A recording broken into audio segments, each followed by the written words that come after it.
Dun. And we're off. I believe it's at 9 a.m. here in Los Angeles. Friday, May 9th, AD 2025.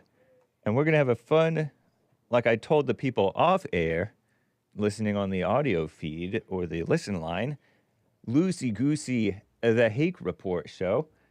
I appear to be live on punchy.tv/Hake, as well as other platforms, including pilled.net.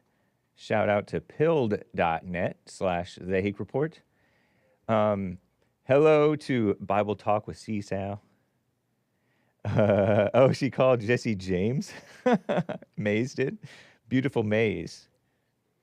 I will get to your calls. Some of the lines are filling up. You can call in. Shout out to Jesse Lee Peterson rating the stream over on the Rumble crew. Age of Inversion, Southern Skies, Jules. I feel like I'm doxing him by saying Jules Verne. And the D Live crew, 555-555-5565. I've learned how to say his name relatively fast. A super chat from Gregatron came in early this morning or late yesterday evening. Thank you guys for your coffees yesterday. I had Dylan Burns on the Hake Report. There is no Joel Friday today. Normally, Joel Friday follows Hake, okay? Not that he's following me, but his show follows my show. But today is Friday, and that is the Fallen State Day. And Joel has opted not to go live today. He's busy. He's the Punchy TV editor and producer, prime producer. So shout out to him. Lots of funny and fun and amusing things. The title of my show today is Shout Out to the Catholics. And so I might as well say something about the Catholics since I titled my show that. I pre-titled my show. Are you proud of me? You're almost like I'm organized, pre-organized, prepped. Because the Catholics, those who are still believing in having a pope, or still considering these popes legitimate, because there are some who don't, so hat tip to them. But hat tip to those who do believe in the pope. We have all kinds of different people here who are welcome on the Hake Report and to whom we shout out and whom we love if we love anybody. We have flat earthers. We have Pope believers. People who believe that the Pope is the vicar, cool word, of Christ on earth. The vicar of Christ on earth. Here, let me see if I do. And what does vicar mean? I had to look it up, but it's a cool word. That means representative of Christ on earth. But I thought everybody we're supposed to. But everybody doesn't. And not even the Pope in many cases. I was thinking about how Christ was young. 30, 31, 32, 33 years old. But all these popes are in their 60s, 70s, 80s. Interesting, huh? And people are immature nowadays. Because life is so easy and spoiled. People are so spoiled. And I'm for, older people have more wisdom in many ways. Sometimes. And it's good to respect the older people. But, I don't know, this whole Pope thing seems like it's putting him above you. And that, to me, that's not right. But call in 1-888-775-3773. I have Catholics who do tune in to Hake, some of whom are serious Catholics who agree with this stuff. Some are they're not that into it. And shout out to them as well. And then there's a bunch of recovering Catholics who turned atheist. and some of whom have come back to being Christian again. Because Catholic is Christian, they say. Are you Christian or are you Catholic? And, because in America, normal Christians are not Catholic. Normal Christians in America, because a lot of them were pilgrims fleeing religious persecution from the Anglican Church is not exactly Catholic. You know, where the king is the head of the church or whatever it was. I don't know. A lot of them were Protestants, an outgrowth of the Catholics. So we tip our hat to the Catholics because we came from the Catholics. And we both supposedly came from Jews or something. But some people say, no, we didn't come from Jews. They were something else. Shout out to the Jews. But the Catholics have this problem with the Jews I was thinking about. The normal Christians, at least in America, don't really have. And I don't know if that's partly because of the pro-Jewish brainwashing or whatever, you know, or if it's because the normal Christians in America are, or used to be at least, more of love rather than of hate and competition and envy and blame. We were more free. But everybody's messed up, so you can point to the shortcomings of every single group and every single individual. What a mess. Anyway, 1-888-775-3773, and if you want a super chat, an easy way just is to type in the web browser. If you can figure out how to use a web browser, there are millennials who don't know. Millennial boomers, I call them. TheHakeReport.com.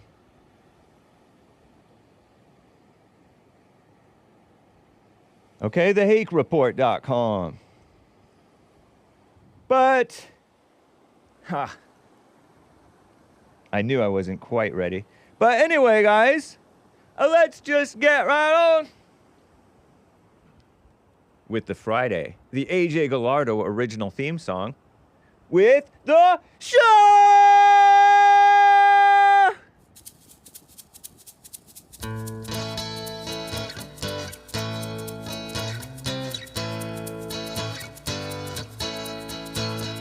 Oh, it's the Hake Report, the Hake Report, la la la. Oh, it's the Hake Report, the Hake Report, la la la. Hey guys! I haven't really seen that movie, but I did see part of it. Hey you guys! 80s. Goonies. I Was Sheltered. Nice. Oh, it's the Hake Report, the Hake Report, la la la. Oh, it's the Hake Report, the Hake Report, la la la. Oh, lower. Oh. What in the world? Why is it not doing it? Why is it not doing anything? Am I doing something wrong? Am I being a boomer? Here, let me see. Oh.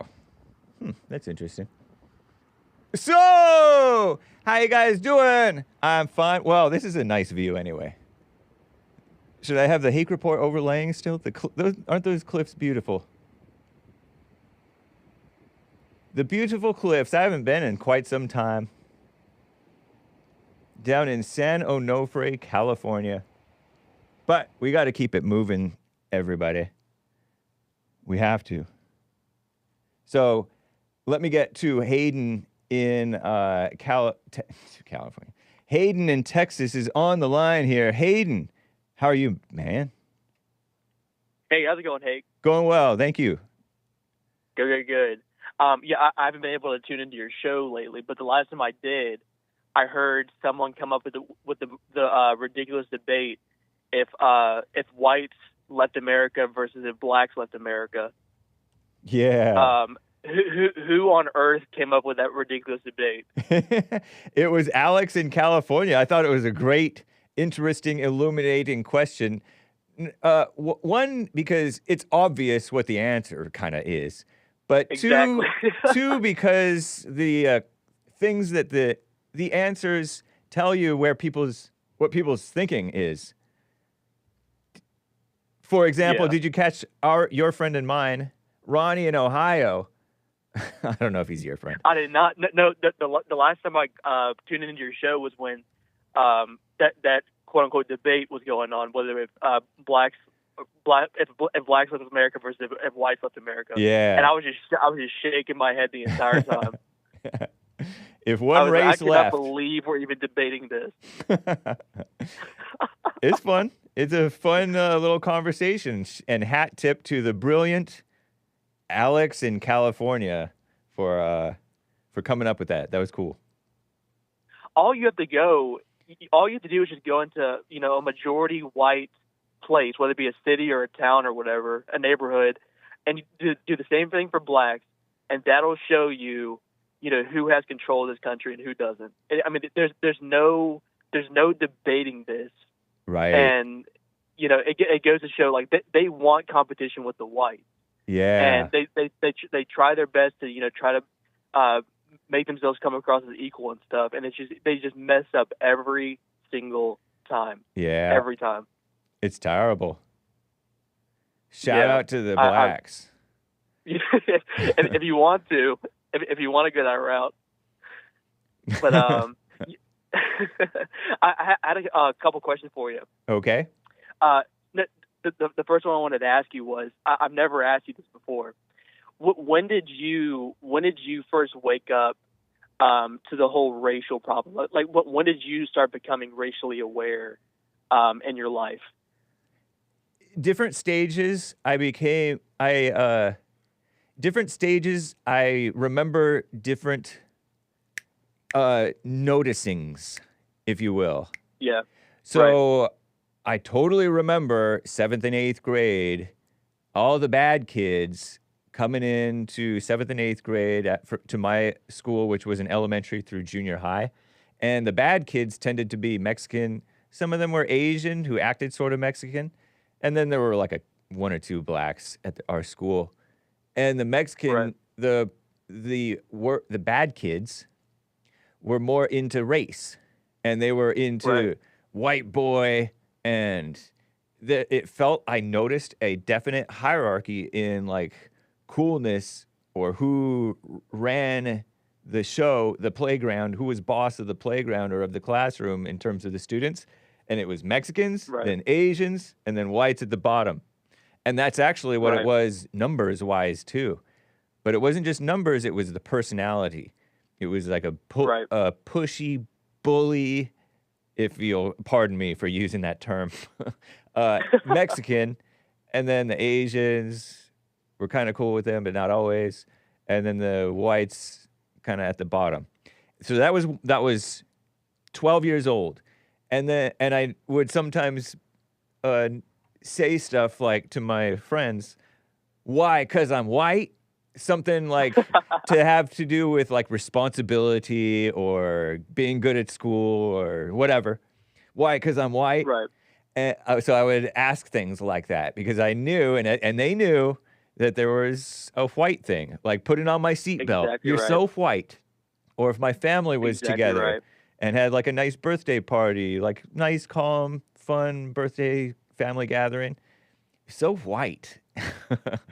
And so there was that, and then I do remember freshman year of high school, 14 years old, going to some Christian event that was all like showy Christian. You know, these wild, where people shout out and run around and dance weird and act like they're possessed. Right. We went to a shop, like a donut and pizza shop or something like that. It was weird. And I saw blacks there, and I'm like, I remember thinking, and being in my head, oh, don't look racist. So there's just these different situations that would come up. And I went to Pasadena City College. There were actual, like a whole bunch of blacks. And that's where you get your stuff stolen. And I don't know if it was blacks or not. And then... it probably was. Yeah, listening to the JLP show. And I remember people in high school, the Mexicans and Americans would make fun of people like Jesse Jackson and Al Sharpton because they're ridiculous. I thought nobody took them seriously. And I was kind of like scoff at Jesse's message about these false black leaders. I'm like, you're saying obvious stuff. Everybody knows this. But no, the blacks Right. don't know that. And that was a discovery, realizing that blacks actually took ridiculous, fake civil rights and black leaders seriously, and everybody didn't know that the mainstream media was fake and liberal and biased and dishonest. And so there's just Right. a bunch of different discoveries about life and people and the race thing. And with the Trayvon Martin thing, I learned Oh yeah. Yeah. from Jesse Lee and some of his staff that black on white crime is way, way, way, way disproportionate to the other way around. Right. And I should have known that because I knew black crime was high. But, you know, it made sense once I looked into it for myself, but I didn't know that. And so just all those different things kind of have come together over time. Yeah. Yeah, you're right. So you said you did acknowledge that it's like blacks and whites, and of course there are going to be some exceptions, but right. So you do acknowledge that like it's not just the blacks, like it's majority non-whites, anyone that's not non-white. Do you acknowledge that, or do you just like focus on the black? Oh no, I know that it's non-whites. I used to think that Mexicans were as bad as the blacks in terms of violence and being into their race. And when I say Mexicans, I mean all the Hispanics generally. Right. Being into their race. And I noticed too that Asians were like that too.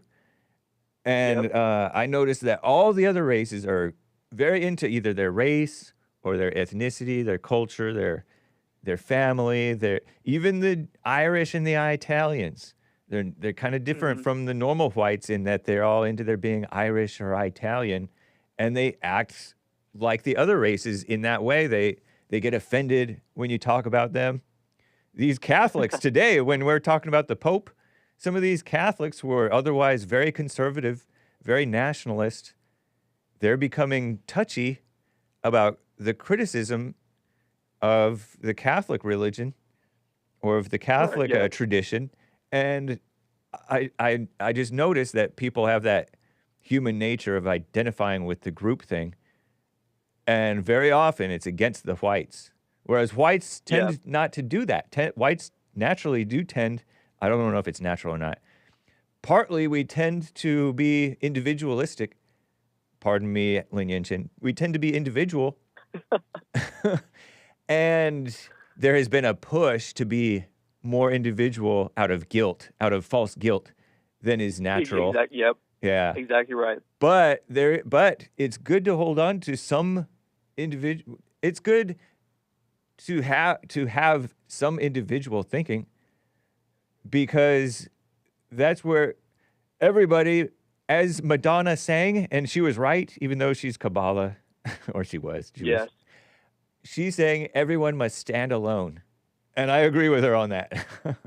Yeah, I mean, she got a point there. Yeah, I'm glad you do acknowledge, because it drives me crazy when whites just focus on the blacks. I mean, they are an enormous problem, obviously. Yeah, but I mean, it's not just them. It's, right. It's the, of course, you're gonna have exceptions, but I mean, at this point, we're pretty tired of the whole exceptions argument. Yeah, but it's the majority of all the non-white races. Yeah, that they force themselves to our white countries, and their only goal is not to flee their country for a better life. It's to destroy majority European countries. That's the majority of their only goals when they come here. Yeah, too, I want to say there's an issue. It's really a human nature thing. It is, because you have a lot of whites that are indoctrinated. Right. Crap. Yeah, there's whites who are indoctrinated to be against the whites, and then there are whites who realize or get indoctrinated into being for the whites, but they're so for the whites that they will be quick to accuse other whites of being traitors to the white race, and so they will turn on those to whom those whites who don't seem sufficiently pro-white and alienate themselves and alienate other whites rather than unite with the whites.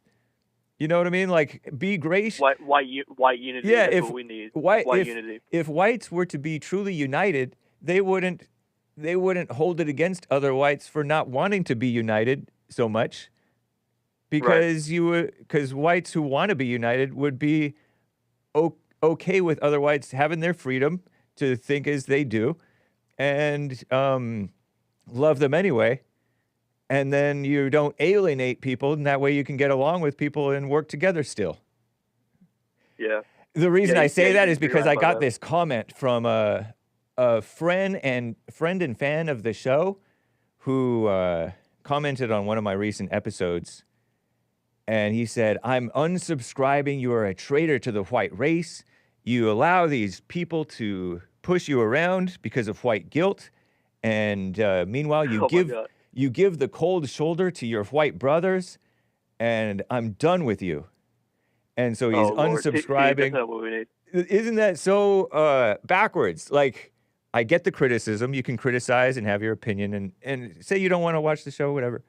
But if he wants to, like, throw me away, he's throwing away a white ally. Yeah.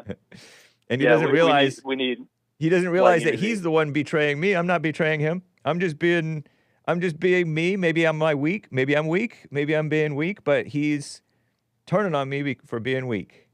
And that's not a very wise way to go if you want the whites to do well. Yeah, exactly right. Because I mean, your platform. I mean, your platform really is important. You know, to be able to, like, you know, have callers like myself and, like, you know, other fellow whites and stuff to talk the way we do. You know, we're not radical about it, but I mean, we get the truth out is the whole point. You know. Right. It's a lack of a lack of love. We need love. Right.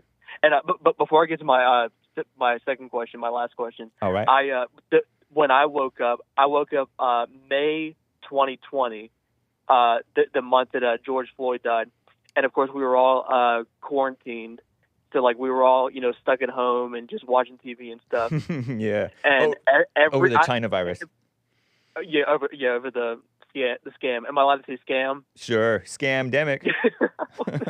Yeah, because it was the sickness, I think, was real, of course, but the overreaction was obvious. Exactly right. Yeah. They wanted to just ruin Trump's last year in office. Oh, but, yeah.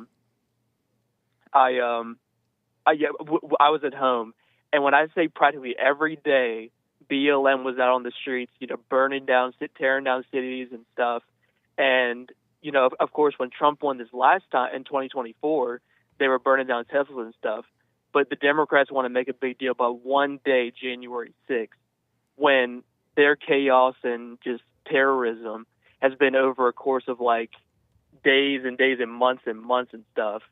It's just it's so hypocritical and ridiculous to compare the two. But Yeah. January 6th between And you know, how they've Black Lives reacted and Matter. stuff. It's such an obvious in comparison 2020, yes. that they don't want to admit it. They want to take you away from that and all kinds of stuff. I appeared on a panel discussion hosted by Fanatic, or Fanatique, I call him.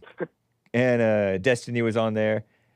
And I brought up the obvious thing about Black Lives Matter. Way worse. So much more of a real, actual insurrection than January 6th. But they didn't want to 100%. admit. They didn't want me to talk 100%. about that. When you Well, deal with yeah, exactly right. And when you deal with January 6th, yeah, some of them did wrong.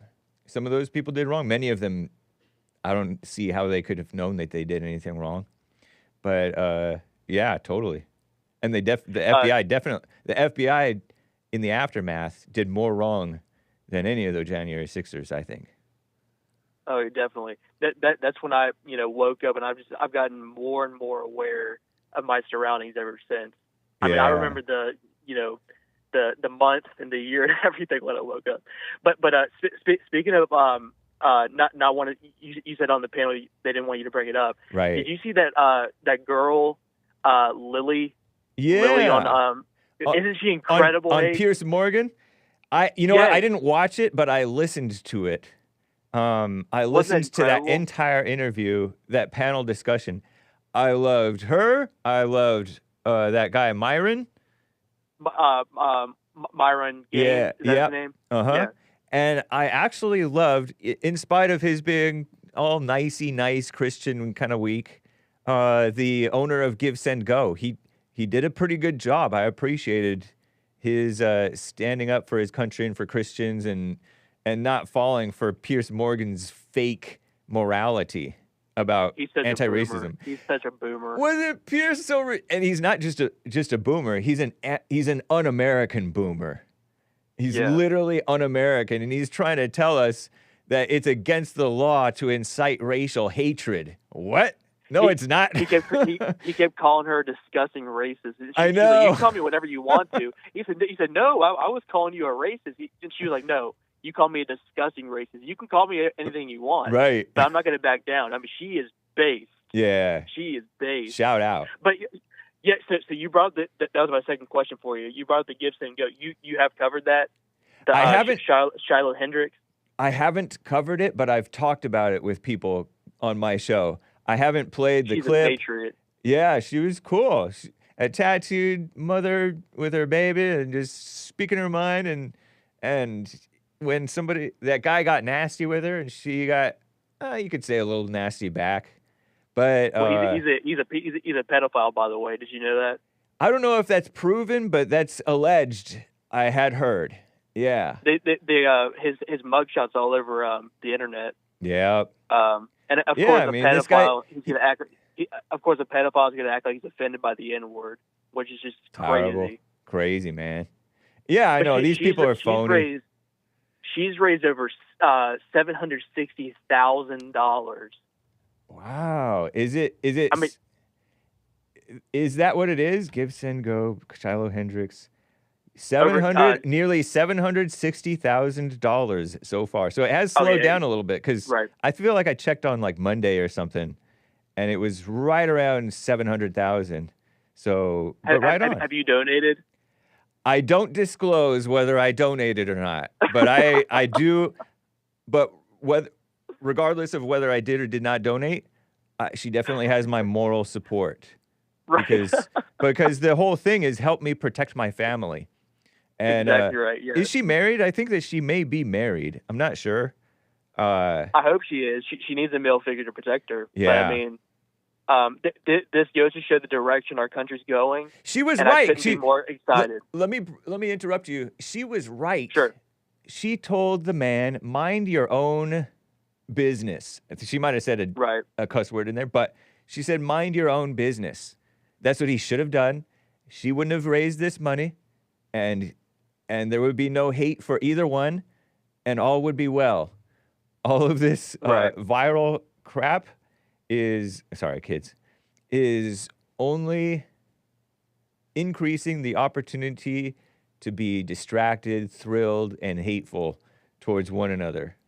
And it's a mess. Well, I mean, it goes to show that, the direction our country's headed towards. And I couldn't do more, because, this year we got Trump, all this stuff with, Shiloh, obviously. I mean, this whole thing's to counter, whites are just tired of what's going on with this whole Carmelo Anthony thing. Yeah, the alleged stabber at the track meet, right? Yeah. Confirmed stabber. Yeah, he did say that he did it. We'll say alleged murderer because right now it's alleged, not proven in the court of law. So we'll call it alleged murderer or whatever you want to call him. But yeah, definitely. I think I did tell you this. I did tell you that he didn't know that he could claim self-defense. Oh yeah, you said that the other guy told him to do that. Yeah, that's confirmed, by the way. Wow. Okay. Do you remember the source where you heard that the guy told him? It's your competitor. Am I allowed to say his name? Oh, okay. One of my competitors has confirmed it. You're saying? Yeah. Okay. Nice. Oh, last thing. This is the final thing. The last time I did call into your show, I was right about this. And this is confirmed by Newsmax. they said the total deportation numbers are 150,000, which is that's sad news for us. Yeah. Because we have 11 million people in the country that shouldn't be here. Right. So I do I just wanted to. Yeah, and you've probably seen all these reports of these judges trying to get in the way with all these lawsuits, which they are trying to get in the way. I do like that Trump is going after the worst first, because practically everybody who's been deported has been a bad hombre or a bad mujer, and the mujeres children. You know what I mean? Yeah. So shout out to him for that, because those are the first people who should be the first to go, and then all the rest ought to go too. Right is right. But yeah, I hope I hope we're able to step that up. Yeah, because I mean, I hope they do too, because I mean that's not really exciting news to hear only 150,000, and that was confirmed by Newsmax. Okay. I was on there the other day, and they were showing the numbers. Yeah. And I went home. I went to bed crying that night. Have you heard the Jesse Lee Peterson show? He said, "You do what you're told, you get your thrills, and you go home and cry at night." No, I need to watch his show more. His is I need to watch it. His is so much longer than yours. True. I mainly watch yours most of the time, but I love his show too. Yeah. This is a great show. Totally. Well, it's good to hear from you, Hayden. I appreciate you, man. Same to you. Have a good weekend, Hake. All right. You too. See you. Bye. Bye. And Manuel in California is on the line over here. Manuel, thanks for calling. It's good to hear from you. You too. Did I just hear you say white is right? I don't remember. Maybe. No, you said right. Right is right. Oh, right is right. Yeah, I said right is right. That's true. Oh, I thought you said white is right. I'm like, dang, all right. And Nip you is crazy hip. about that Shiloh thing? What's that? Okay, so say it's true that guy was convicted, whatever, sex offender and all that. Yeah. Aren't they not allowed at parks? Yeah, I think they're supposed to stay away from children's playgrounds and schools and things if that's if it's a conviction. I don't know if there is a conviction. I don't know if I heard there was any conviction. It's just who knows? There is. I looked it up. There is. Too. Okay. Right. My thing, okay, now I understand why they're making such a big deal about the N-word, because that guy's not supposed to be near a park where children are. Wow. What was he doing at a park if he's not allowed to be at a park? Yeah. Yeah. That's the bigger story that went over everyone's head. Right, except for, the few on X and you. Yeah, I'm woke. Not like that woke, but I'm the right woke. Yeah, paying attention to the details, which are important. To me, that's crazy. Okay. It is. Like, I get it. People, you don't like the N-word, whatever. Right. It's not that big of a deal. But what's more offensive? Someone being around children that's not supposed to be there, or just saying a word? Yeah, I know.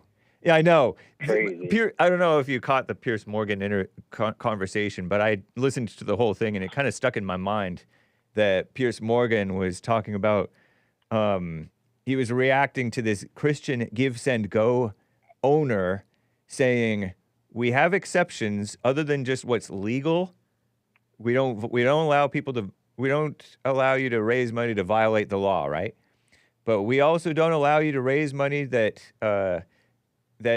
harms children with regard to abortion and the transgender type thing." And so he's protecting children. And Piers Morgan is like, well, if you support protecting children, you should shut down this woman who said the N-word. You should shut down her fundraiser. That doesn't make any sense, because she's not fundraising in order to say the N-word again to another kid necessarily. She's fundraising to protect her family. And how does it protect a kid it doesn't protect a kid. It harms a kid to pretend that the kid should be hurt or feel hurt by the N-word. That's dumb, Piers. but Piers is not very Christian in his, or manly in his thinking. He's very English or British, present day anti-free speech and anti-Christian, in my opinion. Anyway. Yeah, I don't like Piers Morgan. I've always noticed he's been weak. You know, ever since Yeah. a long time ago he was against the Second Amendment. I Yep. knew then this dude is a communist. Yeah. Anyone that doesn't like guns, I get it. You know, they could be scary, Right. but you need it. Like you see me in my situation. You think I have a gun? I would think that for common sense and normal self-defense, it's an equalizer for somebody Right. who's not as able-bodied. Right. Yeah. I have a gun. I carry it with me in my van. You Yeah. know, like I don't care. I will defend myself. I'm not going to ever use it, I hope, but Right. I'm not afraid of it, and I'm definitely going to use it. Your primary protection is your awareness, being alert, Right. Yeah. and not going into Don't put yourself there. not being foolhardy with how you conduct yourself, where you go, what time you go, and all that stuff. But the Second Amendment is the great equalizer. It was said even for like women to be able to take down a big offending, violating male potentially, if need be. Yeah, totally. Yeah, I Piers just is teach my daughter- brainwashed. Piers is trying to force his false present-day communist, globalist British values on America, using the term racially abuse. He's using un-American language and trying to force that on America. We should be enforcing free speech on the rest of the world, not the other way around. Right. Because if you stop free speech, then you can't even like have simple discussions and debate. You know? Yeah, it's look just how a tactic to stop people from figuring things out for themselves. that's so true. You're not able to call. They try to stop you from calling things plainly what they are. They're trying to change the language. You can't even say illegal alien. You have to. They're trying to say, oh, undocumented immigrant or non-citizen, something that's so vague and not even true that they're trying to hide the truth. The children of the lie. Right. Yeah. Yesterday when you're having that talk with Dylan, I don't mind him. He's pretty cool. Like I can tell he's doing the best he can. Not that it's good. a person or anything like that, you know. But Yeah. you know, everyone's interested in their own things. But when he was talking about how you don't want Russia to influence these other countries. To me, I'd rather Russia influence those countries, because the way I look at it, not that I like Russia more than the U.S., but at least they're a Christian nation trying to push Christian values. Yeah. Okay? They're So not as he's far again- gone as they're going in the same downward direction, but they're not as far gone Right. as many of our so-called Western countries Right. in some And ways. so, like, the Ukrainian deal and him, and like, not that it's him, but just his argument point to me was like, okay, me as, you know, someone that's in the middle, really I'm not, but, you know, say I'm in the middle, I'd much rather Russia influence those countries with their values than Ukraine or European. You see how Europe is. Europe's a mess. You Yeah. don't want that to get spread over there, because then that's next to your border. You know, so True. I look at it both ways. You know, Ukraine's doing their own thing, Russia's doing their own thing, but, you know, he's like, oh, you don't want Putin influencing people. You know, he puts his influence and he pushes them around. Well, when you want Christian nations around you and you see that that's a better route, or you hope it's a better route, of course they're going to influence it, you know. Ukraine's doing the same thing. They're trying to influence everyone to be on their side. Right. So true. How about a little, can't we all just get along? Yeah. Well, I know we can't get along, but, you know, I was thinking about the conversation with Dylan Burns, and he said he doesn't want America to be snakes and go back on our word to protect them because they took away, Ukraine gave up their nuclear weapons or whatever. Or maybe it was Soviet nuclear weapons that they gave up, right? And And I think about snakes in terms of who's been running America. America has been run by snakes, and the snakes have been the ones who are giving this so-called support for Ukraine, and this so-called support for Ukraine has really been supporting them to keep on getting killed, and just stay alive long enough to stay able to fight long enough to, maybe regain a little territory, but not dominate and win. And he made the point, and I made the point, that if we're going to help, it should be to dominate and overpower and end it quickly, or don't give any help at all and tell them you're on your own, you can't win this, and I'm sorry, we can't protect you, but make this deal, and we'll protect you from there. But no. And I was thinking about the fact that Trump is not a snake, and Russia didn't do hardly anything, I don't think, under his administration. He had to clean up. He's having to clean up after Obama, Biden, and the rest of the globalists who've been globalists, if you will. I don't know. I'm just using that term. And the rest of the snakes, we'll call them, who've been running our country into the ground and enabling war around the world. Trump is a man of peace, and he's getting blamed as though he's the snake when they're the snakes, Anyway. Yeah, no, I agree with you on that, because get the war over with. That's the only reason. Right. If I wanted to throw money on it, get it over with, blow them up, whatever you got to do. But Yeah. I'm not going to sit here and waste time. Let's see how 4 years go. No, just get it.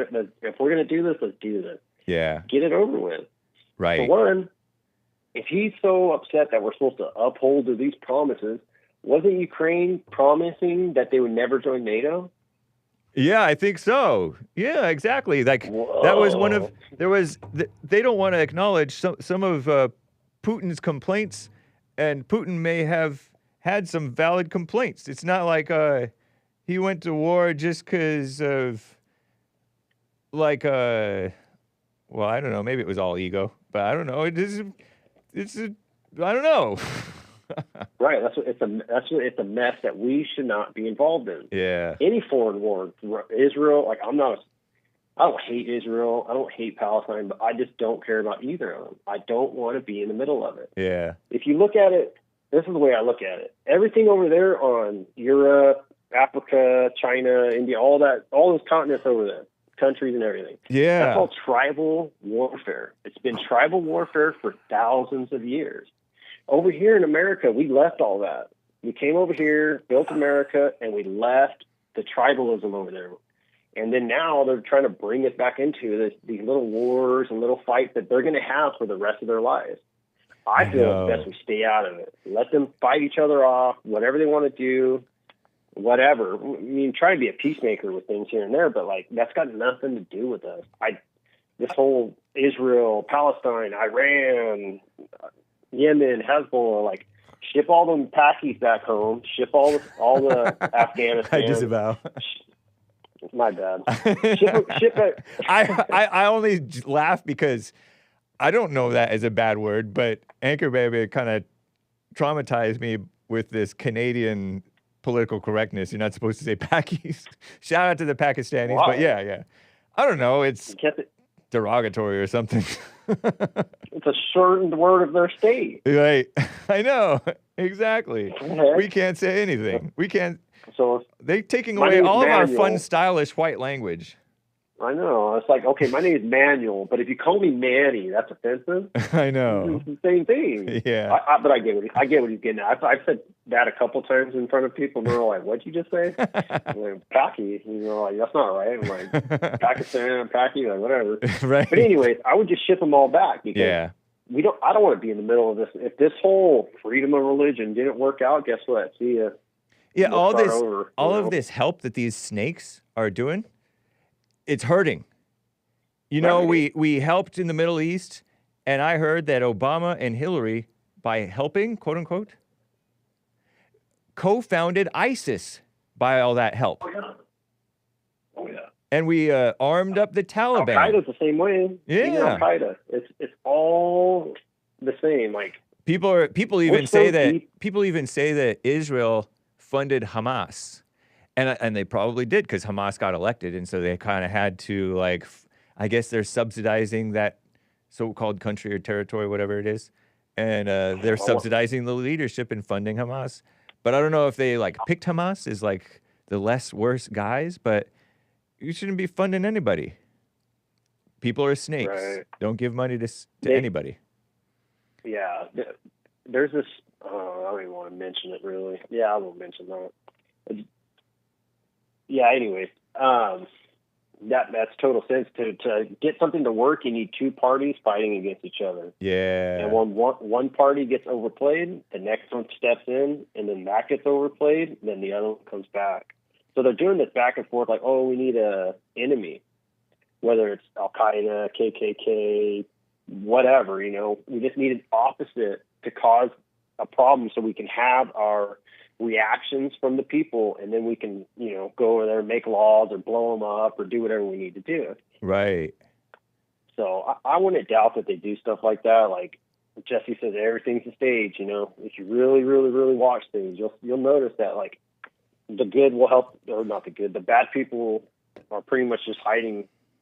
Well, I don't know how to explain that. They're just hiding behind other people to make it look like they're the good guys. Yeah. That's just how all politics work. I noticed about the politicians, when they mess up, it creates a crisis, and then they can swoop in and act like they're the good guys who are going to save the day when they're the ones who created the crisis, or, their predecessors, perhaps. And just like it was a mess. Yeah, go ahead. Just like the taxes that they're doing on the cigarette, or they ban like all flavored tobaccos, Newports, and Swisher Sweet. Okay, menthols, fruit flavors. All they're going to do is say, "Oh no, we don't want it no more. We're taking it away." And then some Republican or some Democrat will come and be like, "You know what? I got you guys back. I brought it back, but you just got to pay $10 more." Okay, no problem. We'll get it passed. And all they do is just raise the taxes on it and act like they did something. Like they worked together on this to just raise the taxes. They had to have a little diversion, or what do you call that? To trick you, like, oh my gosh, they're taking this away. And then you get all emotional. Oh, yeah. Right. You get all emotional, and then all of a sudden they're like, you know what? $5 more for a pack of cigarettes, and you can have them. And the people like start screaming, like, oh my gosh, my savior. I know.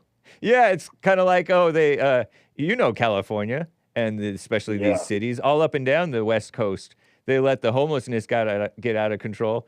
And then it's such a relief when they finally do their job and clean it up a little bit. It's like, oh, thank you, Governor Newsom. And he's part of the problem. What a mess. Caused the problem. Yeah. Terrible. Crazy. All right, one more thing, I'll let you go. Okay. The other day, I told a black guy the N-word. Really? On purpose or on accident? No, I was kind of high. Oh, terrible. I didn't say ER. Soft okay. A. Yeah. I was just soft A. just messing around, just nothing offensive in any certain way, but they were giving me a ride, and I was like, "Ma." And he just started laughing. He was all nice. Like, "You're white, right?" And I was like, "No, I'm a half breed." And he's like, "Oh, okay, you'll pass." I'm like, "Pass? I can say it if I want." And he started laughing. We just left it at that. Right on. But I normally wouldn't say that in front of him. I don't really know the guy that well, but yeah, it slipped, and it ended up being all right. But I say that word all the time. Right. Either which way. Yeah, I used to too. I mean, I've stopped now just because it's good to have a good habit. But I would say it for anything, and I would say it about any race, and I would say it like a curse word. Like if an ant, if a black ant, but it was an ant, bit me, I would say N-word. Like, oh, N-word. Oh, and that's how they talk too. It's not even racial. It's just it's funny, it's catchy, and it's all love, if we have any love. It's pretty, to me, the way I look at it, it's just a descriptor. It's just a word. It's just like a cuss word. Yeah, it's an exclamation. Use it like a cuss word. Yeah. Right. All right. Anyways, I'll let you go. Have a good weekend, man. All right. You too. Take care. Bye. Bye. Wow. Let me get to a few super chats. I feel like I might be remiss were I not to read these, at least get to a couple here over on buymeacoffee.com, as well as, yeah, I do check Streamlabs still. I don't promote it as much because, I don't know, whatever. I kind of fell in love with buymeacoffee.com. Let me zoom in over here. Did you hear Sloppy Joe on The View? Asks Gregatron. I heard 15 seconds of it. Maybe 30 seconds between a couple of different clips. Yeah. Sleepy Joe, Sloppy Joe, Crooked Joe. What is the term? Psycho Joe. Crooked Joe. Yeah, because it used to be Crooked Hillary. And then now it's Beautiful Hillary. And it's Crooked Joe. Yeah, Joe Biden on The View. What a mess. Sloppy Joe, says Gregatron, is a mess. Speaking of Sloppy Joe, watch this when you get off work and he shares this YouTube link that I shall check out after I get off of work. And it has a timestamp of 41 seconds. Don't know if that 41-second timestamp is pertinent or accidental. But thank you, Gregatron. Very cool. And I believe that I read these from Lin Yan Chin about Dylan Burns going blah, blah, blah. Yeah, thank you, Lin Yan Chin. Thanks for the support. Oh, yeah, indeed. There's some other super chats. Let me see if I'm able to zoom in with this thing. It's not tending to work right now. I shall try not to let that be too distracting to me or you. Maybe I should have washed my hands or something.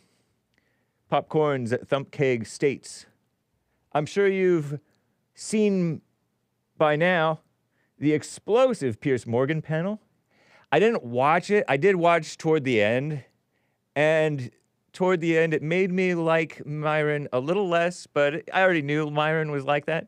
But during the meat of the interview, Myron was great. Shout out.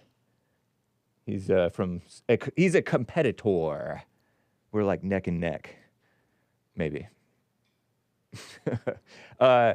Yeah, the explosive Piers Morgan panel, and pardon me, the writing is small. I am a boomer, and I don't know how to fix it right now. This trackpad is acting picky, and maybe it's my fingers. Revolving the lady who called the supposed 5-year-old. They keep saying 5-year-old. I don't know if that's confirmed or not. The N-word and the Texas track meet stabbing. Yeah, your caller, Mark, probably blushed hearing the woman on the panel defend the lady. Blushed with pride. That was right up his alley. And sure enough, he suggested having her on your show. Oh, yeah. Consider having Mark Lamont Hill, who was also on that panel, whom JLP has debated many a time on Sean Hannity's radio show over the decades or years back. At some point, he used to be on Huffington Post before they changed hands. I don't know if he's still on there. I think he was on CNN a lot when Don Lemon was on there, I think.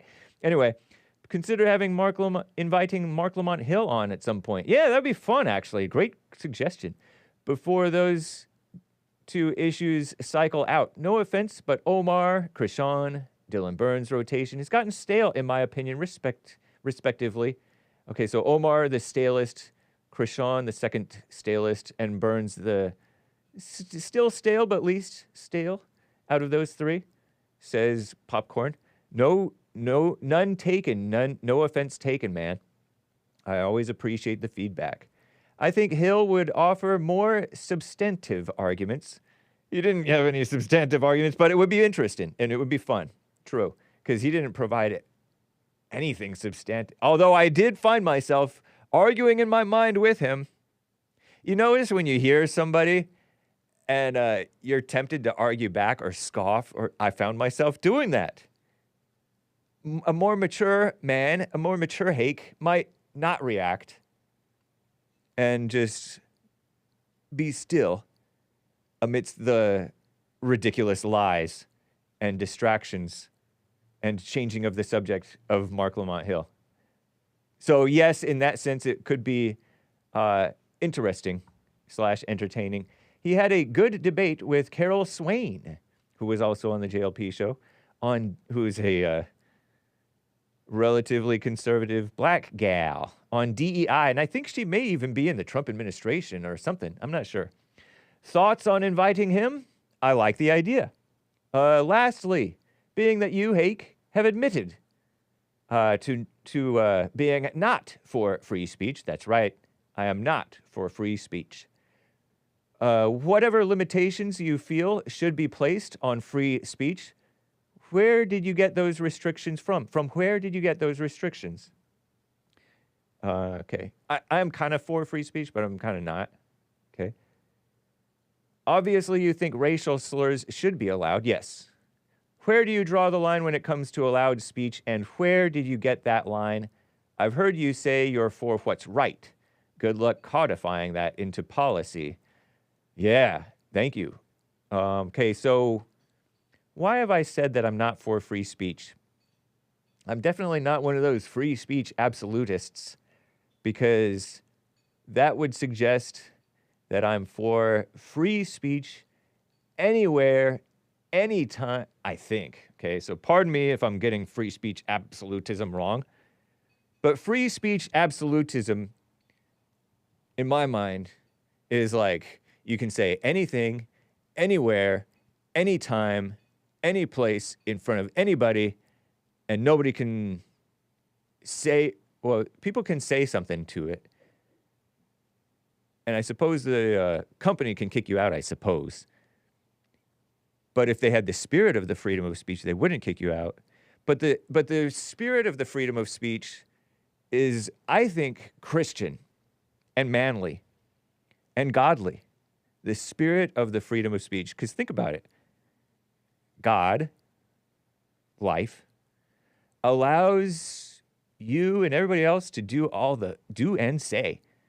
Freedom of murder, you know, to do whatever you want to do, whatever you can get away with, and then maybe later get caught sometimes, but not always. That is giving others the freedom. That's love, and loving them anyway. You know what I mean? Fire in a crowded theater. I don't care about that. Nobody cares about fire in a crowded theater, right? I'm more for the reason that I'm not for free speech. For example, on my platform, I'll ban anybody. I'll ban anybody. And they'll call me a hypocrite. But I never said that I was for you to... I mean, I allow snakes to slither around and strike and lie and accuse and say stuff and on some level. Sometimes I am capricious. I ban capriciously and block capriciously. I think it's fine to do that. It is legal to say fire in a crowded theater. Yeah, it's not illegal. So I'm not really sure, Popcorn. But yeah, I decency. Be decent. Have some sense. But I like the spirit of the freedom of speech. See, Agent 48, he keeps on distracting me because he'll say something, and then I'll see it change. Message retracted. And I don't see it usually. Mark says, snakes help others overcome identity issues. Yeah, that's right. That's right. Say somebody says something that's a lie about me. Whether I do or do not ban the person or block the person or whatever I do, let the anger or hurt or outrage at the lie pass, overcome that within. Then whatever you got to do, you do. I'm going to screenshot before he deletes it. Whoever is unjust, let him be unjust still. Whoever is righteous, let him be righteous still. Whoever is filthy, let him be filthy still. Listen to the words long written down, says Agent 48. Free will, he says. Inciting false panic is literally a crime. Hake, says Thor Mode, who's is that Piers? Is Piers Morgan Thor Mode 9? Doxed. I'm kidding around. But nice. Yeah, it would be that would be very interesting, and I would like to change it up. Thank you, sir. It's ma'am. Oh, and what's up, Rumble crew? I'm live on Rumble. Oh, look, there's some Rumble rants. Let's see if I'm able to see those. Hey, evil is still real states good morning to everyone who is, he says that, is a smart, decent man or woman. Also, good morning to the YouTube chat. We love you, chat tards. Nice. Thank you. Evil is still real. Who also, also on Rumble. Evil is still real. Nice to see you, man. I saw him in one of the other network live chats saying that shoes are unhealthy. Can you play the new 88 song from Kanye? I can, but not on the... but I shall not on the stream. I don't think. Anchor Baby, I think, played part of some song from Ye. Kanye is his slave name. And I prefer the slave name to the just Ye. El Alacran gave a few lemons. Thank you. Shout out to Copycat Ninja, who gave a couple of diamonds the other day. Oh, and let me mute this and show you guys. I'm on pilled.net /The Hake Report. There's some advertisements there. But you can see people are over there. Very nice. Shout out. And now I can unmute and get back to calls. Thank you, Super Chatters. I appreciate it. Alan in Michigan is on the line over here, I think. Alan, are you there?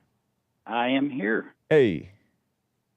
I'm glad you did some of the readings before taking my call, because you got that snake out and I started chuckling. I almost couldn't stop. Nice. I like that. Yeah. I called myself a newbie, but I know I've made at least 10 calls to you. So yeah, you are a regular now. Now, I've been called a regular before, and right before I ended up, poof, disappearing. Oh, yeah, I've noticed that. I haven't heard from the Black Israelite in Kentucky for some time, and I'd like to have him call in again. Any case, I figured, you know what? I should really vet myself. I am calling from Michigan, but most of my life I lived in Illinois. I was born and raised in the suburbs of Illinois, or as I call it, the Union of Soviet Socialist Counties. Oh, really? Interesting. Yeah. That's how much I think of Illinois and their rotund governor. Oh, yeah, J.B. Pritzker. Yeah, the Edomite prince, I call him. But any case. What is Edomite? Is he Italian? Is he Jewish? What Edomite is the Edomite. Edom was the name for Esau, means red. That was the twin brother of Jacob. And those are the people that I like to expose rather than rail at the Jews, because any case, all right, I'll leave it there on that. But I'm going to vet myself. Okay. I have known and interacted with patriotic groups practically all my life. I knew people who were in the South Side Nazis at Rockwell Hall. I knew Ray Schultz, who had murdered Sidney Cohen, the lumberyard baron. He wasn't a friend, but I knew him, so I know something. I've got an inside track on a lot of stuff that went on. I didn't realize until I started listening to some of your callers. Boy, I got a lot of stuff I know about, and I'd better write this stuff down. Interesting. I knew about, I knew a lot about, what was his name? He was a Jewish fellow. He was a very good Jew. He was in a wheelchair. What was his name? But he was helping the blacks with the redlining situation in Chicago. And he was an opponent of Jesse Jackson. In any case, the basic thing I wanted to mention was the heroes of the black community are really overlooked. Now, who started the NAACP? Wasn't blacks. It was the Spingarn brothers. And guess what religion they were from? Jewish, right? Exactly. Now, why would they start an organization like that? In my opinion, first of all, it was they wanted integration. George Wallace, the guy who wrote, ran for governor way back, he was saying segregation forever. No. But nobody talks about one of the greatest black people that lived, Marcus Garvey. He wanted I've heard separation. Of him. Yes, and I know about Marcus Garvey. He started a Back to Africa movement, and he was collecting money and everything, and he was sent to jail for 4 years in 1925 on a trumped-up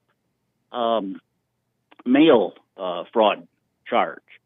So we have these different areas that are pulling. The Jews want race mixing, and they want to destroy. The what? How about the black race? They were divinely created, weren't they? Didn't God create the black man and the Oriental and all these other wonderful races? Yeah, of course he did. Think about that. Oh, and so so you're saying they want a lot of the Jewish people are very pro interracial marriage and making babies of mixed races, and that's destroying the individuality and diversity of the races. Right. I've known some wonderful black people. I'll never forget a truck driver when I used to work the shipping and receiving dock. Black man came in. I've never seen he was coal black. He wasn't I brown. know, I've he seen was that before. coal black. Yeah. Really dark. And he was the most wonderful person I ever come across. And I remember a lady who worked on one of the sub-assembly lines, and very quiet. And I noticed she used to read the Bible on her breaks and lunch. And we got into some conversations that were very nice. So you've got to understand, and you even said it. What was that? Run by snakes, I think was the actual. Well, who did Jesus call a generation of vipers? I forget who. I forget whether it was specifically the Pharisees. Scribes. Yeah, the scribes, the Pharisees, and the elders. Yeah. What a mess. Snakes. But people, well, I don't want to take up too much of your time. I also will say this. When several days ago, somebody was talking about George Lincoln Rockwell. I did not know him, but I said, boy, that rings a bell. So I went into my old cassette tape collection, and what should I find but a speech given by George Lincoln Rockwell at Brown University, his old alma mater, in 1966. And I thought, okay, I'll pull it out. Okay, it's 50 years old. It's not running so good. I thought, my gosh, this guy was right. And you know that George Lincoln Rockwell had worked with Malcolm X for a time because they agreed on separation. So just funny how the world works. And I think you're going to find in the coming years, and I think you and your friendship and association with JLP, you're going to see a lot of cooperation between the different races to throw off this ridiculous Babylonian system we live under. Interesting, man. Yeah, just throwing out some ideas. But that's why I come up with these anecdotes. And I could tell you some stories, but we'd have to sit down face to face and have a chin wag for hours just to go over it. Yeah. And I know that you have limited time. And I do appreciate that you have people on there of all different views. So you have a great program. I just be careful because I remember Jesse saying he loved the Jews. Well, be careful. Be careful with loving the Jews. You're not supposed to love the Jews. What do you mean by that? Yeah, I'm saying Do you not they love will the Jews? betray you. They will betray you. But that doesn't mean you shouldn't love them. Well, in a sense, in the biblical sense of you want them to convert to Christ and repent, just like all of us should. Okay? Oh, that's what you think love is? Wanting people to repent? Well, repent and turn to Jesus and his laws, commandments, judgments, and statutes. That's it. That's what you think love is? Well, it goes beyond that. There are different levels of love, and of course, agape love is the highest form of love, which also includes moral rectitude. Not just, I feel a nice squishy thing for you. No, it has to do with this is right, and this is true love. And so you think that when you hear Jesse loves the Jews, you think he just feels a nice squishy thing for the Jews? I'm not sure, except I'm a little wary. Be careful. You can be respectful to people. But let me tell you, I've seen it happen. I'm 80 years old. I've seen people... I didn't know you were 80. Associate. Oh, yeah, I'm 80. Shout out. And, yeah, but I'm not trying to pull rank on anybody here. No, you're fine. It's interesting. Yeah, so the thing is, I've seen it. I've seen it happen where Jews will... By the way, the South Side Nazis, and I knew some of them, guess who the head of it was? A Jewish Colin, person. His last name, yeah, he was a Jew. I knew it. And he was a pedophile. Whoa, shout out. Shout out to the Yeah, he was a pedophile. He was convicted. Whoa. Ugly word. Yeah. I'm traumatized by that word for the sake of the channel. channel. Should I say just the P word? Would that be better? I don't know. That doesn't sound good either. Yeah. You just say it once. Just say it once if you have to say it, or just say it like, I don't know, child violator. I don't know. You're an old man. You can say whatever you want. You're American and you're an old white man. I will not use that P word. And pardon me for calling you old, but I am old. You know what I mean. I've got one foot in the grave and the other on a banana peel. Whoa. What are you talking about? Are you fit or fat or neither? A little bit of both. Very interesting, man. Shout out. You are living history, and I appreciate it. Well, I tell you, I've seen a lot and I've read a lot, and I'm not saying I'm some genius or anything. Right. I'm not married, don't have children, unfortunately. Were you ever married? No, I wasn't. Okay. And not to say that, I had a rather misspent youth, but then there is that thing called repentance. Right. So, just do you regret that? Do you have any? Are you ever tempted by regret? I often wonder what it would have been like if I'd have had children. Yeah. And that's the thing. But never having gone through the experience, I've talked to men and seen men that their family is everything, and I can't understand that because I'm not there. But I appreciate it. And I will, of course, defend it because it's based on Scripture. The family is the center of everything, and children are the heritage of the Lord and all that. Yeah. But there's some of us that are not married. Unfortunately, 40% of the men in this country never have offspring. I don't know if you're aware of that or not. I was not aware. 40%. Yeah. Wow. 40%. And they're not all gay. Oh, no. And in fact, that kind of makes me, I was looking when you were talking with Dylan and everything, and I thought, okay, before I say anything, I'll look at his website. Apparently he is openly... Yeah, he calls himself... I'm not going to use the G word. I'm going to use the word S, sodomite. Oh. And in a way, I don't know if he goes in that area necessarily, because just because you're G, so-called G, doesn't mean you go... Well, I don't know. I don't know. I don't know about those people. All I can say is, but anyway, he's for a lot of sorrow. He calls himself.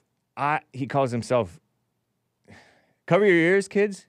Never mind. I won't get into it. But anyway, yeah. It's a misery that has been pushed on the younger generation for sure, and that's sick. Oh, yes, absolutely. Yeah. This is the religion. Yeah. Ancient religion of Canaan, of Baal and Ashtoreth and Molech It's all coming back.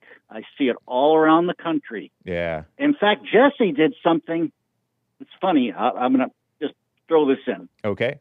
There's an artist that did something for this Burning Man nonsense they have out in the desert. Yeah. And he said that in San Francisco, and I knew about this a week before. I don't believe in coincidences. I had learned about this and seen it and researched it. Yep. Presentation that Jesse had, and he came up with the same conclusion. This statue or figure of a naked woman is Isis, Athena, Semiramis. These are pagan gods, just like the Statue of Liberty on Liberty Island is the statue of Semiramis. And that is the controlling. Semiramis was the wife of Nimrod. Well, there's a whole thing about that. So it's like a false goddess. It's a false goddess, and those with spikes false running values out of the head. Yes. Yeah, yes. that crown thing. It's a symbol of something that harkens back to that It's stuff. well, it's from the French, part right? of yeah, it also goes back to the Roman Empire with the god Helios. But there's, they use these. I call them the corona. The actual name is corona, which means crown. Now, if you look at Renaissance paintings and things of the saints that the Roman Catholics do and the Byzantine Church does, you'll see that like circle around their head that's gold or yellow or whatever. I believe that really existed because when we know that the body has what they call a body aura, and people who are very spiritual have a very high aura. And I've heard of people saying, yes, I saw this person and there was like a radiation around them. Yeah. And I think that's what they were representing. And by the way, I do not condemn the Roman Catholics for observing or honoring the saints, because these people really did do miracles and things. The exception I make is they've died. I don't believe in praying to dead saints. Fair but enough. They should be honored. Nice. Shouldn't they? Yeah. Mm-hmm. Well, great call, Alan. Leave it on yeah. Good to hear from you, The only thing I would add, Yeah, one thing I will, last and word. I'll okay. Yeah. And this is something that's old Chicago saying, and I'm going to use N for the N word. I do not like using the N word. Never have. Oh, okay. The saying about Chicago, and by the way, I am of Irish descent, so I can say this, I guess. They talk about Chicago, and the old saying was, the Jews own it, the Irish run it, the N-word enjoy it. I don't believe the blacks enjoy it, because I've seen the squalor that they have been forced into by the government with welfare and breaking up the black family and all these other things. And I'll leave it there. Thank you, man. Fun call. Thank you for taking my call. You've spent more than enough time than I expected. All right. Take care, Alan. Appreciate you. You too. Bye. Wow. Well, guys, before I get back to the calls, I do want to get back to pilled.net/The Hake Report. I did see some highlighted comments, which could be construed as super chats. Let me see if I'm not so boomer that I cannot do it. Oh, Lord. Do. Filter Dog, are you the producer for Jesse Lee Peterson? I am no longer the producer for Jesse Lee Peterson, but I am a producer, you could call me, for Jesse Lee Peterson. Yes. But I don't produce his radio show anymore. And it's been years. There have been many producers since me, some of whom you see. But I still, you could call me the church producer. And I help with I do his Hake news, not fake news, on his show. Tyrannosaurus wrecked. Pardon my butchering of your name. Maze called in and argued with Jesse. What is wrong with the maze? Yeah, and I used to spell it Mays when I was producer back in late 2013, early 2014, until I realized that it is actually M-A-Z-E. What's your thoughts on Bondi? Asks Matthew1776 on pilled.net/The Hake Report. Pam Bondi. I don't know much about her. Trump picks these women. But as the women picks go, they're not the worst women, right? But whatever. Tyrannosaurus wrecked shall not be infringed, he says, the Hake Report. That is the Second Amendment. And honestly, it should be the First Amendment too. We should, I was thinking about these social media companies that violate the First Amendment in order to pander to and kiss up to and be allowed in these foreign countries like China and stuff, and the EU, and they kiss up to the fake communist, unchristian, and un-American idea of hate speech. And these so-called American social media companies should be imposing the freedom of speech on the rest of the world. But they don't. And I'm sick of it. Pardon my drama. Mark in Los Angeles, California is on the line here. Thank you for holding, Mark. Are you there? Yeah, can you hear me okay? I can. Okay, yeah, I'm using a different phone. Okay. I just wanted to straighten out from yesterday's talk with Dylan. Well, actually, I didn't talk to him, but what I want to clear up is that I am neutral on the Ukraine-Russia war, but I just was trying to say Zelensky was the worst of the two. Okay. Between Putin and Zelensky. Yeah, you know what? I really like Putin. And I look at him. Wrong. I look at him. He seems like a man. I look at Netanyahu. He seems like a man. And I look at Trump. He seems like a man. More so than any other leader on the world stage other than like maybe the Hungary and maybe Poland. Some of those manly Zelensky's leaders. A wimp. Yeah, total. I mean. Yeah, so I don't know. My suggestion, again, just to straighten the record, not necessarily pro-Putin, but I'm against the war like in Ukraine like Trump is. Yeah. But Zelensky is a grifter. He's probably enriched himself off of our tax dollars. And if Dylan Burns is so concerned, I believe in the conversation, did he say he was 20 years old? No, I heard him. he was a few years ago when I had him on my show, he had just turned 21, so he's got to be in his early to mid 20s now. He's probably, I would guess, around 25, maybe a little bit younger. Then he should go over to the Ukraine and fight as a mercenary if he's so dedicated. And I think he's doing fine as a so-called journalist or, whatever he's doing over there, documentary filmmaker stuff. Yeah, I'm not I thought for it was him. interesting when you asked him Yeah, go ahead. that there should be peace. He didn't. He gave a phony answer. I forgot what he said, but the answer wasn't yes. Right. That he wants Interesting. the war to end. I don't remember that, but I do remember he tends to give these long answers rather than direct answers because he's an aspiring politician, So anyway, yeah. Well, I think that this Shout whole out. thing in with the Ukraine, like I said yesterday, is a money-making operation. These left-wing and phony conservative politicians are wanting to give a lot of our tax money to that country because I believe that it's going to come back to them laundered, at least a good percentage of it. I believe. I don't know about that stuff, but there is a false reward, even in the ego of pretending like you're helping when it's paltry help. It sounds funny to say however many tens of billions of dollars we've wasted on them to allow them to waste more of their young men, to call it paltry, but it's not enough for them to win and dominate. So they shouldn't give anything. They should either we should either make it so that they can stomp Russia and we help them stomp Russia, or we shouldn't do anything at all because this that we're doing is evil.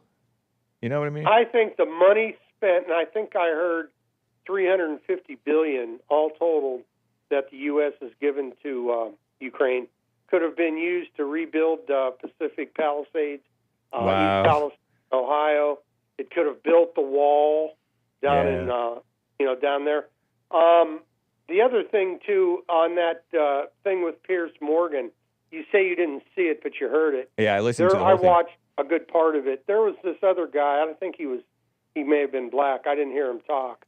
But he, after Lamont, whatever his name is, got up and protest about him, Piers Morgan wanting the girl to use the word. She was ready to use it. Oh, but, really? The other guy had a fit about it. But the other guy to his left, whose name escapes me, he pulled out one of those fake guns that you pull the trigger and it says bang or something, right? It has a flag that says bang or something to that effect? Yeah, but I think it said the N-word. Oh. And what's his name? Piers Morgan blanked it out. Yeah, the editors of his show blurred it out. Blurred it. Yep. So he's not exactly uncensored. Oh, I know. Yeah, exactly. Yeah, they censored. They didn't censor any of the cuss words. They only censored the N-word because I was listening to him play the clip, and they're cussing at each other, saying the D word, damn, and other F words or whatever, and all those words went out on Piers Morgan Uncensored except for N-word. Yeah. They bleeped the N-word. He represents his country well. Britain doesn't have free speech. Right. So they don't have a First Amendment. They don't have a Second Amendment. And they're trying to, he's trying to force that onto America, just like he's trying to force 10 years ago, 12 years ago with JLP and Alex Jones and so many other people. John Lott Jr., I don't know if you remember John R. Lott Jr., PhD.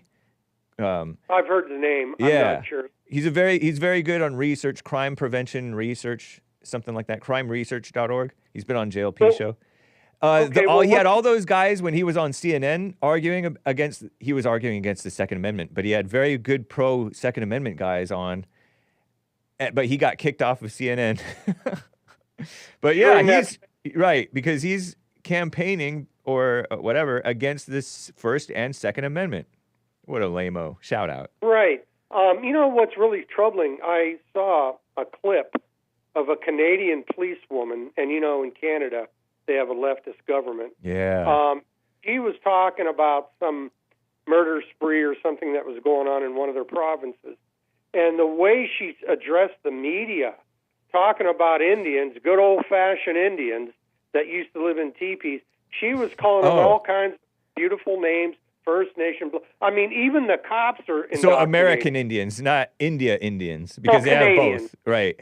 Canadian Indians. Yeah. Yeah, not the ones from India. Right. But I mean, everything she was saying sounded like something you'd hear from a Harvard professor.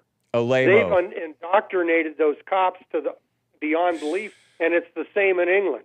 Yeah. The London cops, the British cops, are just as politically correct as you can get. And remember, Joel tried to be an LAPD officer some years ago, and they rejected him because of some conservative belief on women. Yeah. That's what they want, not only in England and Canada, but here in the U.S. They want politically correct cops who aren't going to bother the black criminals and will go after people who print or who say things on the internet or whatever. Not that they're doing that in the U.S., but if the left gets their way, they will. We could see it in Canada. We could see it in England. Actually, in England, they want to arrest U.S. citizens who post what they call hate speech. Yeah, they do it. Not only do they want to, they literally arrest people. They've arrested American preachers for preaching against, the gay agenda or whatever. Are you talking about Americans who happen to be in England? Yeah, American people who go to England and preach against homosexuality or whatever on the streets. Yeah, well, get arrested. England has always been an enemy of free speech. Yeah. When George Lincoln Rockwell went there in the early 60s and he founded the World Union of National Socialists with Colin, I forgot his name, the British guy. The Scotland Yard was chasing the commander all over the place. Wow. But he was pretty slick, and they deported him back to the U.S. And that was almost 60-some-odd years ago. Wow. So they've always been anti-free speech in Britain. They're guilt-ridden. They're the worst kind of liberal. Oh, and one other thing I want to ask you. I mentioned yesterday Ed Martin to be the prosecuting attorney. Oh, for D.C. For D.C.? Yep. Well, Trump withdrew his nomination because of some RINOs. Yeah. But he's going to put another good guy in there, but I hope. But yesterday, right after we talked, I was watching the news, and Ed Martin was being interviewed by Newsmax, and some wacko left-wing feminist, nasty-looking thing, spit on him right in front of the camera and just ran away like a devil. Wow. I mean, she looked like Auntie. That was Ed Martin? Ed Martin got spit on, did you say? Yeah, Ed Martin got spit on by this crackpot walking down the street in D.C. Yeah. He was doing an interview with Newsmax, and right in the middle of the interview, she spit on him. She was like an Antifa type if you looked at her, and you could hear her screaming. Typical. She kind of sounded like one of your callers.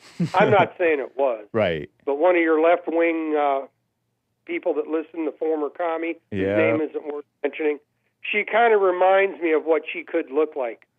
Skinny, nasty, violent, and very anti-white. Right. Mr. Martin is very pro-MAGA. He defended a lot of the J6ers. And that's why this Tom Tillis, this RINO scumbag. Oh, wow. Tom Tillis is one of the anti-Ed Martin guys, huh? He's the anti-Ed Martin. His one vote on the committee would have knocked Martin out. Trump saw it coming, so he withdrew the nomination, and he's going hopefully put another conservative in there. Judge Jeanine. Martin, pardon? Judge Jeanine. No, that was to replace, I forgot, was it Waltz? No, Ed Martin. I can't remember, but this I don't know. He hasn't named who the person that's going to replace. I thought I read on Commie Nonsense Network this morning that she's there instead of, because the RINOs. Oh, that's right. No, Ed you're Martin. right. I stand corrected. Yeah. Yeah, you're right. You're right. I forgot about that. Yeah. I thought it was for another position, but you're right. And she's pretty good, and she should get confirmed. But the reason we I have to bring it pull up, these men and put women. The Attorney General too. Remember what we did with Matt Gaetz, and then we gave him Pam Bondi instead. What a mess. I know. What's that? I want to give her a chance. But yeah. What about the Epstein files? What about the charges against Obama and against Hillary Clinton? What about None the of rash that's happening. What about the rash of anti-white mess going on in crime and in the schools? And well, they're going after a little bit of that in the schools, but they're mainly against the anti-Semitism thing. But yeah, it's Pam Bondi. Shout out. No, I know she's not as good as Gates, but the real problem are two women, Murkowski and Collins, along with that weak snake McConnell. They actually tried to stop Trump from making these beautiful tariff deals. They said it's their job, even though Obama did it. He did tariffs on countries, no objections. Suddenly Trump does it because the Constitution says he can't. It has to be up to Congress. That's not true anyway, but that's their argument. But they lost.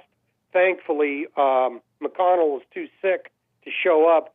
So the two witches and Rand Paul voted against Trump's tariff, but what's his name? Vance came in and broke the tie. So we got through on that barely. And that's a big issue, the tariffs. That could bring jobs back to the U.S. It can actually lower prices because if the jobs are here in the U.S., manufacturers aren't going to pay a tariff, that Americans will be employed and the prices will go down. If people would just give it a chance instead of the Democrats demanding... Overreacting, yep. Well, no, what they want to do is put the extra tariff on the price of the product to inflame the citizenry. To hurt the people and hurt Trump. Who don't think ahead, knowing this has to happen, at least for a short term. That's right. Short, pain for long-term gain. That's the art of the deal. Yeah. And I think Trump, if they let him do it, he can do it. He would have had a lot more accomplishments if it wasn't for corrupt judges like you and Hayden were talking earlier. Yep. Only 150,000 deported. That's because the judges are holding up deportations. And I know that you may not agree. I think Trump should defy the judges. I kind of think so too, honestly. To you know where. Yeah. I kind of agree, man. We got to get them out. if we wait and give each and every one of these scumbags a hearing, which they're not entitled to under Exactly. That's not due process. They're not due any process like that. Man, so Mark, that's why the 7. I got to run, Mark. It's good talking to you. I got to too. keep God it moving. bless. All right. Appreciate you. Bye. Bye. Oh, no. I actually hung up on somebody. One of my callers. Like a boomer. Typical. Ooh. Man, oh, man. CJ in Washington, formerly known as CJ in Texas. Thank you for calling. What's up, man? Are you there? Come off of mute if you're on mute. Hey, hello? Hey, there you Hello? are. Yep. No, it takes a couple seconds to get off Bluetooth. I see. Listen to your show with it against my ear. Understood. What's up, man? Hey, what is up, man? It's been a little while. Yeah. So I purchased the full version of Grok. Oh, cool. And a few things. It took like a day and a half, but now he absolutely agrees that there is extremely, extremely, extremely good evidence that St. Paul is the Antichrist. Whoa. So you got him to agree. Good for you, man. The other thing is, have you ever heard of James Tour? James Tour? Yeah, he's got like an H equals 50 scientific ranking. He's got like hundreds of patents on nanotechnology, and he's like a Christian, but he goes about showing like that the scientific community that keeps saying that they're really close to making life, he keeps going back through it and saying like the chirality so there's like all these different amino acids that make up peptides that make up RNA. And in order to have a functional peptide, all the amino acids either have to be left-handed or right-handed. So almost all amino acids except for one come in mirrored pairs. And in order to get a functional replicating peptide, they all have to be the left-handed version or the right-handed version. And so and then he says, if you just, yeah, go ahead. So they're further away from creating life than they're pretending? Is that what the bottom line is? Every year they keep getting further and further away. Oh, really? Like the goal just keeps getting so much further away. Like, wow. That now they're like, well, we made all these amino acids. He's like, yeah, you made 1 billion amino acids, but out of the 20, and you can only have left-handed or right-handed. If one other one gets in there, the whole thing doesn't work. There's also the odds no life.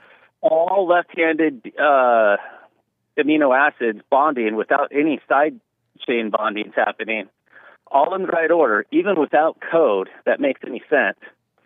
He's like, the odds of that happening without some other process guiding it is 10 to the 97, right? And they estimate that the number of particles in the universe is 10 to the 50. So the odds that anything could ever line up, so he's like, I'm not saying they can't figure it out someday, but they're not even close to it. So that got me thinking about, like, he said, we can give you every single part of a cell. You won't be able to put it all together and make life. He's like, you can't even take a dead cell and bring it back to life. Wow. So I thought that was interesting. So then I started talking with Grok about, the scientific definition of life. And then I got Grok to agree that according to the scientific definition of life, only a cell is alive.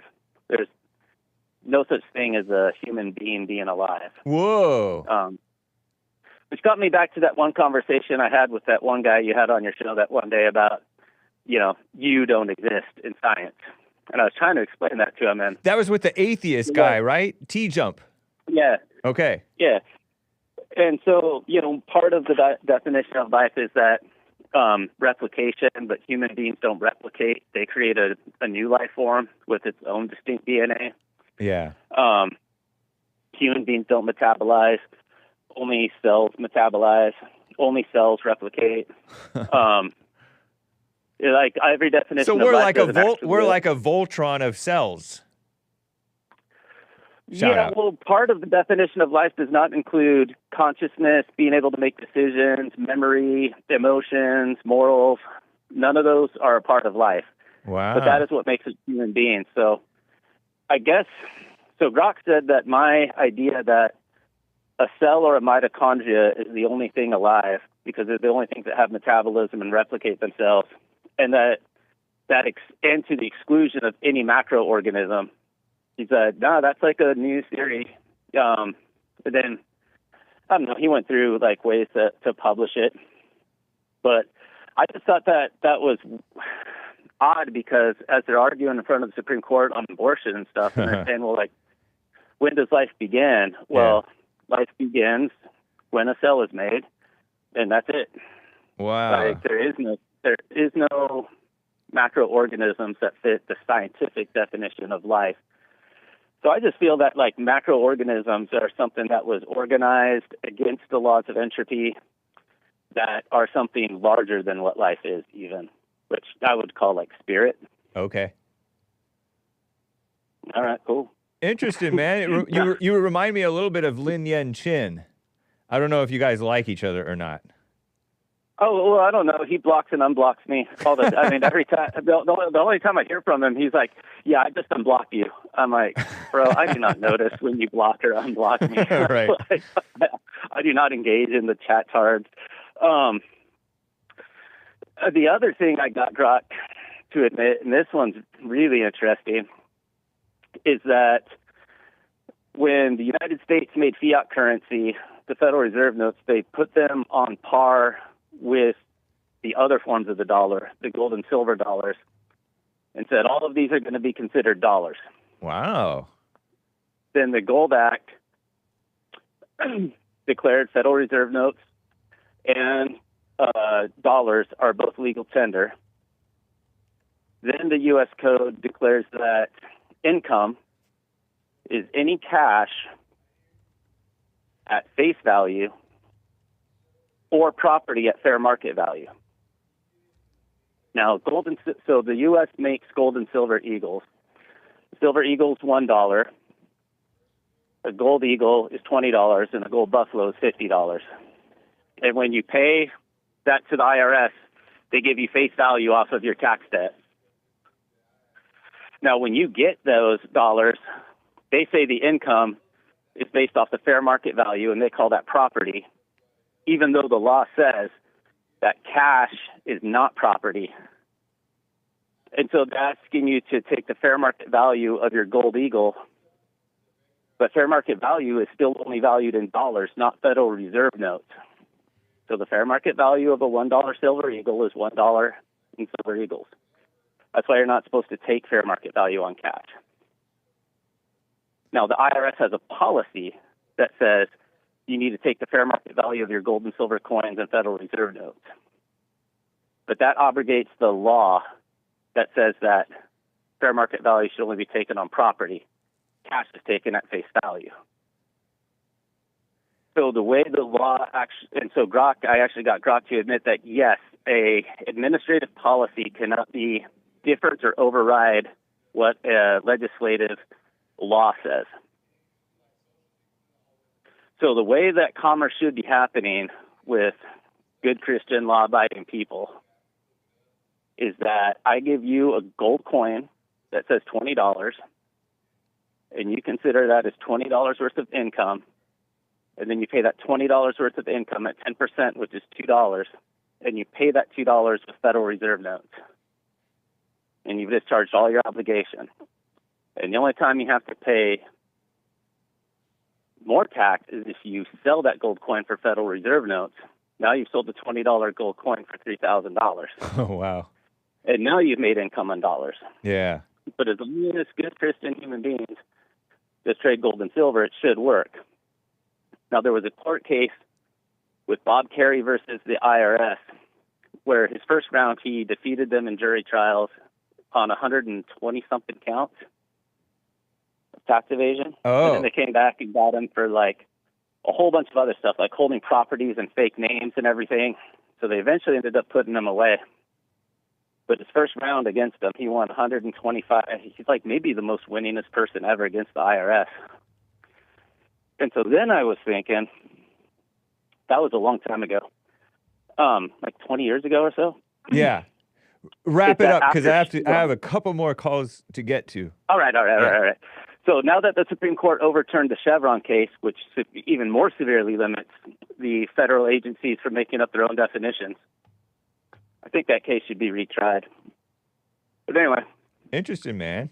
Thanks for the input. Yeah. That's the legal way that should be around to eliminate tax debt. All the other tax protester stuff's just going to get you sent to prison. True. But anyway, peace out, man. Thank you. Long time talk. Yeah. Since we talk, but take care and adios. Thanks, man. Take care. CJ in Texas. Very cool. Okay. Ronnie. Oh, Ronnie hung up. Did I hang up on Ronnie? Jaime in Minnesota on the line over here. Jaime, go. Oh, Lord. Jaime is not ready. I'm going to get to my favorite caller, Maze from the sundown town of Dayton, Ohio. Maze. Beautiful Maze. How are you? Hello, James. Hey. The guy that having a conversation with, he said he was 80 years old. Yeah, 80 years old. Alan from Michigan, by way of, I think, Illinois? I forget what he said. Anyway, here's the whole difference between him and Mark, the toilet. He was educating people. Right. Mark wants to go back to where his friend blew up a church in Birmingham and said it didn't kill anybody. No, he denies that his friend J.B. Stoner burnt that church or blew up the church. He says that he's in denial about everything. No, I know, but hold on. Think about it. If it took until 1980 for a 1958 bombing trial to get a conviction, that sounds like it could have been a forced conviction and not a real legitimate conviction. Possibly. I'm not saying J.D. Stoner is innocent. J.B. Stoner. I'm not saying he's innocent, but I'm saying in my mind, I don't know if he's actually guilty. He was convicted, but that doesn't mean we know, you know, and I know that there have been false convictions of blacks and whites and others in America. And if that was his friend, he probably was right along with him when he was doing it. He knew what he did. No, I don't believe that, Maze. Like That's slander. They're like the stuff that go through the toilet. But the guy that you was talking to, the older guy that said he was 80 years old, yeah. Would you let him give you some history of what happened to the black community? Because he was about to tell you how the government messed up the black community. But you cut him off. I was like, I think the blacks I don't want to hear that. Right, because Maze, think about it. Just because the government tempts you and me, you should know. He could explain it to you. He knew all of the people and the crooks and all the people that was doing stuff to make a change in the community. So the point is he gonna let you know. The government cannot break up the family. The government can tempt you and the government can tempt you and encourage you to give up your morals, your morality. You can give up having a family. Why do you Caucasians complain about the government every day? Because the government is getting in the way. That's why y'all can't have babies, but you use it for something else while y'all not having babies, and then it's all about the Caucasian man with Rush Limbaugh left y'all before he died. Sounds like you're changing the subject. When he died, that crap. That Should we blame the government for the whites' condition? And well, yes, you should. If you do blame the government for your condition. No. Not if we're aware. If we are aware, we are not blaming the government for our condition. You're running the government. So how can it be a condition that you have? We don't necessarily run the government. Your own laws you don't even want to abide by. Are Jewish people white, Maze? Sure, some of them are. Yes, they consider themselves that. Right, when it's convenient. So anything they consider that, and just like the Hispanic, my fellow whites. White. My fellow whites need to stop being so racist. You get rid of people that don't belong to you. So the guy that was the 80-year-old, he was having a good conversation with you, and then the toilet came in with all that crap that he gonna go through the toilet just like it go from some Miss from Fox. And Judge Jeanine, hater. They're talking about her today, James. Yeah. What I was telling you. Yeah, Judge Jeanine is not replacing him. She's the interim, I guess. She's still an interim. She don't need to be there. Thank you, Rumble Crew. For the all correction. All those Fox people. And when you have people, normal people, trying to have a dinner in a restaurant, and you leave, and you got some creep like Mark out here trying to pick up, bothering you and your wife as you're leaving the restaurant. What do black people do with people like that? Mark has never bothered anybody at a restaurant except for the governator. Except for admittedly he bothered Arnold Schwarzenegger. I'm asking you a question, James. What do black people do when you have people like them bothering you and you minding your own business? What do black people do? They should mind their own business still. Let them keep messing with them? Keep their head down. Yeah, right. That's what you think. Because I'll tell you what, I was driving. Let me tell a brief story. I was driving on my way to work today, and I was listening to this news report with an interview of a so-called transgender who was getting followed and honked at and harassed and middle finger pointed at him, but he thinks he's a her, by people following him, this person. And he gave this person, transgender, gave the middle finger back and got his tire slashed. And the person said, the guy who did it, allegedly said that you're lucky I don't stab you instead of just your tire. So this transgender person, quote unquote, is all traumatized because this transgender person should have just kept the head down rather than responding in kind with a middle finger, responding to hate with hate. So it was two different people, two people that you didn't know anything about. Right. But you don't. And who do they represent? Two devils fighting. That's right. Not white people or black people or whatever. Same thing. Same spirit. Each other. Same they only spirit. represent the two that was doing it. Same thing. But when it comes to toilet people, they think that black people are the only ones that can do something out of they. I don't know what they're fearing because black people houses and homes and land was taken and burnt down, so they had something. So who took that away from them? The mob that came up like Mark. Is what I'm saying. Mark is not Irish. Mark is not Irish. I stood corrected and I stand corrected. Mark is not Irish. He's not the mob. He still calls himself white power. That's all he wants is white power.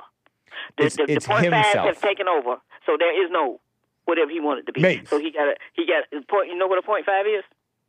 I don't know if I want to know. It's a biracial kid. Oh. See, if you learn things, you can do better for yourself instead of following people like that. He's here to harm. All he's on harming. If it's not about whiteness, it shouldn't be done. Him and William both stuck in stupidity. It's just like George Jeanine. I said she's a drunk. They talking about the drunk. Do you know that I show favoritism to you, Maze? Maze, What? do you know that I show favoritism to you? I don't care about no favoritism. I don't show favoritism. But do you know that I do that? What? Why do you show me favoritism? I show you favoritism in that I allow you to talk all this crap about other callers. Anyway, no, you and I don't allow the other callers to respond in time. And that's black privilege I'm giving you, and woman privilege. I'm such a simp. And I'm giving you some white understanding about yourself that you don't want to inhale. What? You learning. Yeah. Trying to inhale the wrong stuff from Mark. Because people like Mark will go out and have some young person go out and do something stupid to somebody that ain't even thinking about them. Mark isn't gonna. Mark, you That's don't know that Mark mouth. has ever mistreated a black, other than saying Really? mean things, perhaps. I guess. Yeah, saying that they smell bad. Women. I can't help because he was mad with the woman that he had and he wasn't satisfied with her. That's not every woman's problem. You don't know any. I gotta call somebody nasty, how do you looking know anything about what Mark's past what he is with said. women? I don't even he know. don't like women. I don't think that he's ever said anything about a wife or a girlfriend or ex-wife or ex-girlfriend. That's are you making up stuff? Are you making up that? No, I'm not making up. I'm just listening. No, See, you're you listening, but learn you're making some Mark assumptions. Is not nothing but some hatred, and he ain't going to talk about God bless you. You got caught giving bad information, Maze. Yes, I give today. information to go find.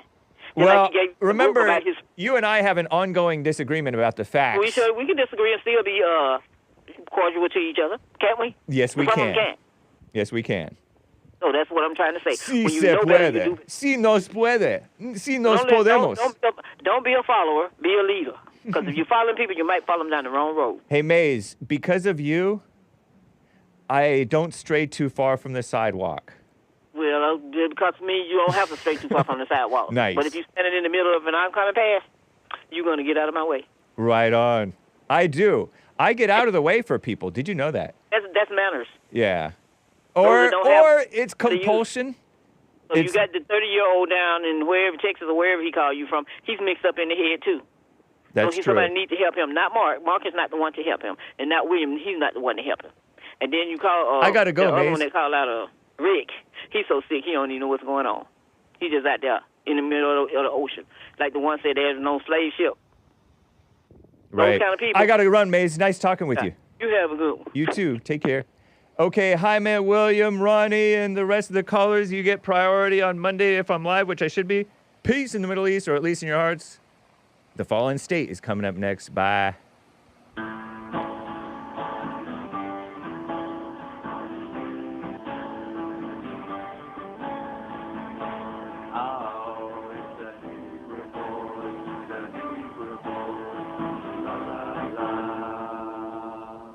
Good morning, Jim. Morning, Tim.